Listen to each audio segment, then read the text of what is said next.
श्री भीमाशंकर ज्योतिर्लिंग। जय भोलेनाथ। 12 ज्योतिर्लिंगों की 12 अद्भुत कथाएं, इस शो में सभी शिव भक्तों का स्वागत। मैं हूं आपकी होस्ट सांत्वना।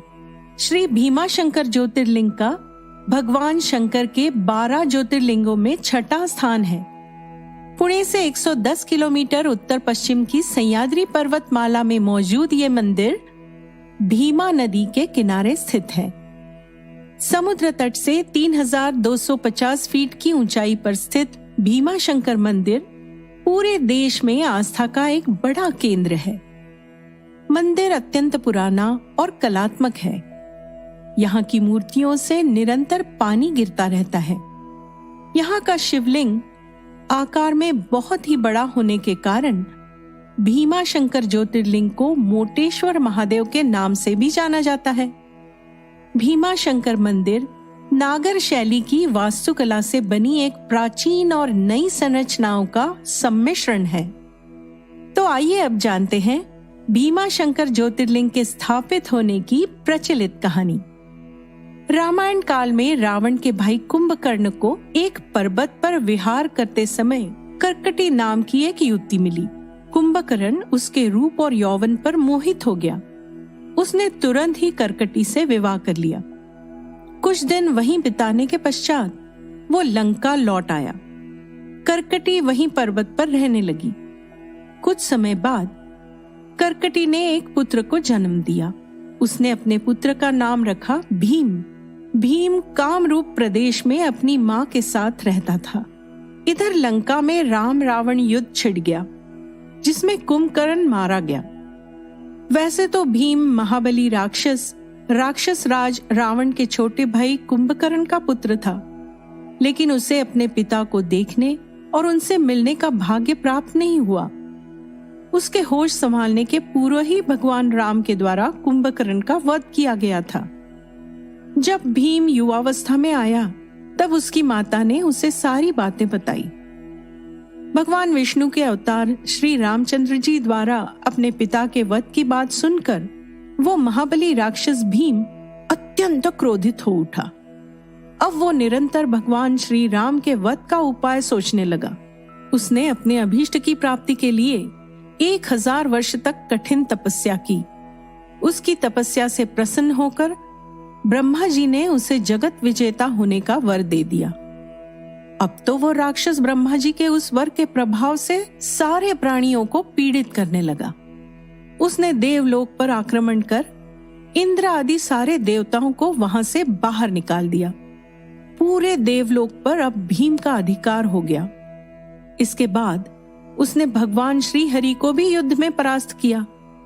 श्री हरि को पराजित करने के पश्चात उसने कामरूप के परम शिव भक्त राजा सुदक्षिण पर आक्रमण करके उन्हें मंत्रियों और अनुचरों सहित बंदी बना लिया। इस प्रकार धीरे धीरे उसने सारे लोगों पर अपना अधिकार जमा लिया। भीम के अत्याचारों से तंग आकर ऋषि मुनि और देवगण भगवान शिव की शरण में गए। उनसे अपना दुख कहा। उनकी यह प्रार्थना सुनकर भगवान शिव ने शीघ्र ही इस अत्याचारी राक्षस का संहार करने का आश्वासन दिया। भगवान शिव से यह आश्वासन पाकर ऋषि मुनि और देवगण अपने अपने स्थान को वापस लौट गए। इधर राक्षस भीम के कारावास में पड़े हुए कामरूप नरेश सुदक्षिण राजा नियमित रूप से त्रिलोकेश शिव की आराधना करते थे। वे अपने सामने पार्थिव शिवलिंग रखकर अर्चना कर रहे थे। उन्हें ऐसा करते देख भीम ने उनसे पूजा का विधि जानने की चेष्टा की, लेकिन सुदक्षिण राजा के मना करने पर क्रोध में अंधा होकर राक्षस भीम ने अपनी तलवार से पार्थिव शिवलिंग पर प्रहार किया, किंतु उसकी तलवार का स्पर्श उस लिंग से हो भी नहीं पाया कि उसके भीतर से साक्षात शंकर जी वहां प्रकट हो गए। उन्होंने अपनी हुंकार मात्र से ही उस राक्षस को वहीं जलाकर भस्म कर दिया। कालों के भी काल भगवान महाकाल का ये अद्भुत कृत्य देखकर सारे ऋषि मुनि और देवगण वहां एक होकर उनकी स्तुति करने लगे।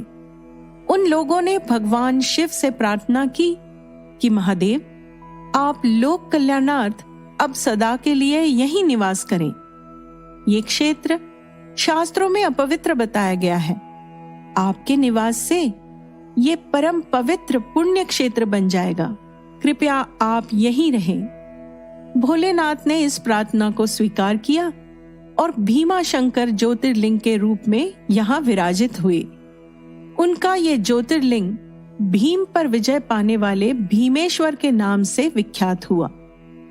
शिव पुराण में ये कथा पूरे विस्तार से दी गई है। इस ज्योतिर्लिंग की महिमा अमोघ है।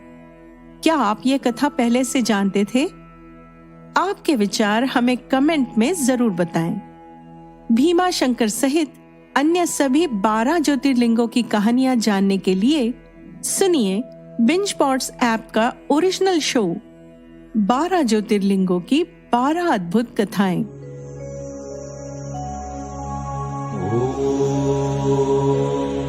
नमः शिवाय।